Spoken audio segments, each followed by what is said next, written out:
O versículo 9 de Judas se refere a um evento que não é encontrado em nenhum outro lugar das Escrituras. Miguel teve que lutar ou discutir com Satanás sobre o corpo de Moisés, mas o que isso implicava não é descrito. Judas 1,9 diz: mas nem mesmo o arcanjo Miguel, quando estava disputando com o diabo, Satanás, e discutindo sobre o corpo de Moisés, ousou trazer uma condenação abusiva contra ele, mas simplesmente disse: o Senhor te repreenda. Este evento ocorre em Judas. Aqui, Judas compartilha conosco um incidente que não é encontrado em nenhum outro lugar da Bíblia. A pergunta naturalmente surge: de onde ele obteve essa informação? Alguns dizem que a informação foi transmitida pela tradição. Isso pode ou não ser verdade. Não temos conhecimento definitivo do motivo pelo qual a disputa surgiu entre Miguel e Satanás sobre o corpo de Moisés. Não é improvável que Satanás quisesse saber o local para que pudesse ter um santuário construído lá. Então Israel se voltaria para a adoração idolátrica dos ossos de Moisés. Como representante angelical do povo de Israel, Miguel se esforçaria para preservar o povo desse tipo de idolatria, mantendo o local de sepultamento em segredo. Daniel 10, 21, Bíblia Amplificada. Mas eu, Gabriel, te direi o que está escrito na escrita da verdade. Não há ninguém que se mantenha firme comigo e se fortaleça contra essas forças espirituais hostis, exceto Miguel, o príncipe de vocês, o guardião da sua nação. A simples menção do nome Moisés evoca diferentes imagens nas mentes de várias pessoas. A morte de Moisés é envolta em algum mistério na Bíblia. Sabemos que ele morreu com 120 anos. Ainda assim, seus olhos não estavam fracos nem sua força tinha acabado. Apesar de sua idade, Moisés ainda estava no auge quando foi chamado para casa. Moisés foi impedido de entrar na terra prometida por causa de sua desobediência nas águas de Meribá-Cádiz. Ele liderou os israelitas até a beira de Canaã e teve um vislumbre da terra, mas não foi permitido entrar nela. No final da vida de Moisés, Deus deu a Moisés um vislumbre da terra pela qual ele havia deixado o Egito. Moisés subiu ao Monte Nebo, nas planícies de Moabe, até o topo do Pisga. O Monte Pisga tem uma elevação no pico de 4.500 pés. Isso é quase uma milha. Não há muitos homens de 120 anos que possam subir uma montanha quase 1 quilômetro de altura e viver para contar a história. No entanto, Moisés conseguiu. Ele fez isso se arrastando de mãos dadas. Não havia trilha larga o suficiente para Moisés e ele não precisava de uma de qualquer maneira. Se você está se perguntando em que condição ele estava, o feito lhe dirá. Ele sabia que iria falecer, pois Deus lhe disse isso. E Deus já havia designado outro homem, Josué, em seu lugar antes de ele morrer. A responsabilidade pesada de guiar a nação foi retirada de seus ombros pela primeira vez nos últimos 40 anos de sua vida. Moisés poderia dar cada passo na encosta com ombros aliviados. Ele estava muito consciente de que estava prestes a dar seu último suspiro a qualquer momento. À medida que Moisés apreciava sua última festa visual da Terra Prometida, uma propriedade pela qual ele nunca pisaria, isso era o que ele mais esperava. E foi isso. Deus o queria em casa.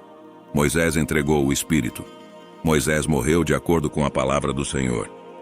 Moisés faleceu sozinho, mas em paz. O relato de sua passagem está contido nos últimos 6 versículos do capítulo 34 do livro de Deuteronômio. A morte como uma maneira de colocar as coisas em perspectiva correta, não é mesmo? Que maneira de viver! 120 e você não precisa de óculos. 1 século e 1/5 e você não precisa de muletas. Moisés nunca ficou sentado em uma cadeira de balanço, esfregando em linimento e bebendo em sur. Oh, como os israelitas sentirão falta do sábio conselho de seu líder falecido. Seu trabalho entre eles mexeu com suas emoções a tal ponto que levou 1 mês inteiro para eles lamentarem sua passagem depois que ele os deixou. Mas finalmente aquela manhã chegou ao fim. Isso deve ser verdade em nossas próprias vidas. Depois da morte vem o enterro. E assim foi no caso de Moisés. Mas o versículo 6 contém uma das afirmações mais notáveis sobre toda a carreira notável de Moisés. Deuteronômio 34, 6, Bíblia Amplificada. E o sepultou no vale, na terra de Moabe, em frente a Bet-peor, mas nenhum homem sabe onde está o seu lugar de sepultamento até hoje. Moisés é a única pessoa na Bíblia que Deus enterrou pessoalmente. Você percebeu isso? O Senhor então escondeu o túmulo. O que o fez fazer isso? Porque aquela sepultura teria sido transformada em um santuário. Eles ainda estariam batendo um caminho até Nebo hoje, erguendo santuários, vendendo pipoca e amendoins, oferecendo vários passeios e talvez até mesmo operando um bonde lá em cima com uma grande faixa proclamando o local de sepultamento de Moisés. Então foi escondido. Isso é tão crucial para o Senhor que até mesmo provocou uma confrontação angelical. Mas o ponto importante é este. Mesmo que Miguel seja um arcanjo, aquele que Deus usará para lançar Satanás do céu, ainda assim ele não presumiu falar com reprovação para aquele que governa no reino dos demônios. Ele deixou todo esse repreender para Deus. Apocalipse 12, versículo 7 ao 9, Bíblia amplificada. E houve guerra no céu. Miguel, o arcanjo, e seus anjos travando guerra com o dragão. O dragão e seus anjos lutaram, mas não foram suficientemente fortes e não prevaleceram, e não foi mais encontrado lugar para eles no céu. E o grande dragão foi lançado fora. A serpente de antigamente, que é chamada de Diabo e Satanás. Ele que continua enganando e seduzindo o mundo habitado inteiro.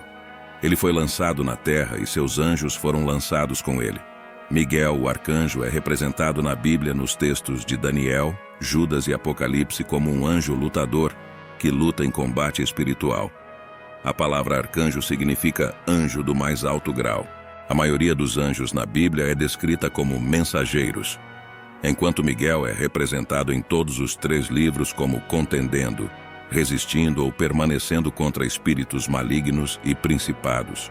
Miguel é o nome do arcanjo. Esse nome implora a pergunta: quem é comparável a Deus? Miguel nos é apresentado pelo profeta Daniel.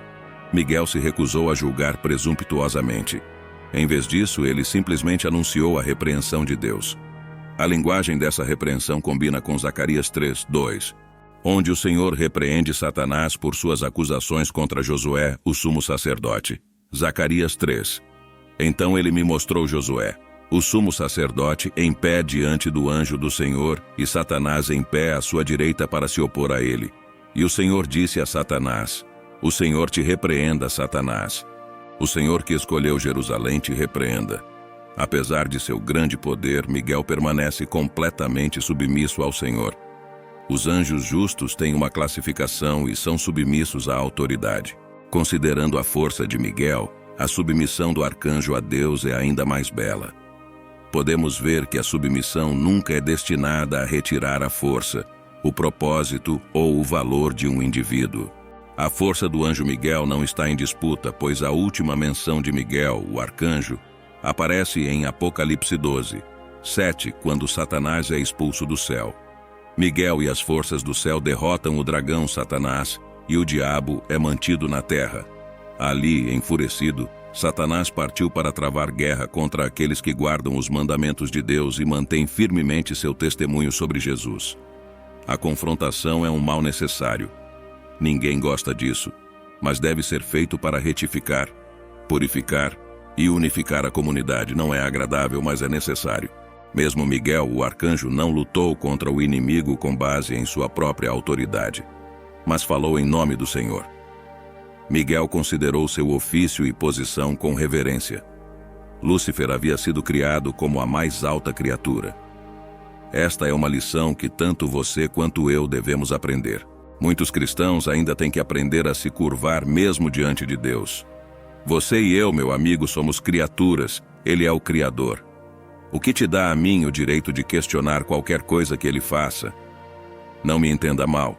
Todos nós lutamos com dúvidas, mas devemos reconhecer que Deus não é apenas o Criador, mas também o Redentor.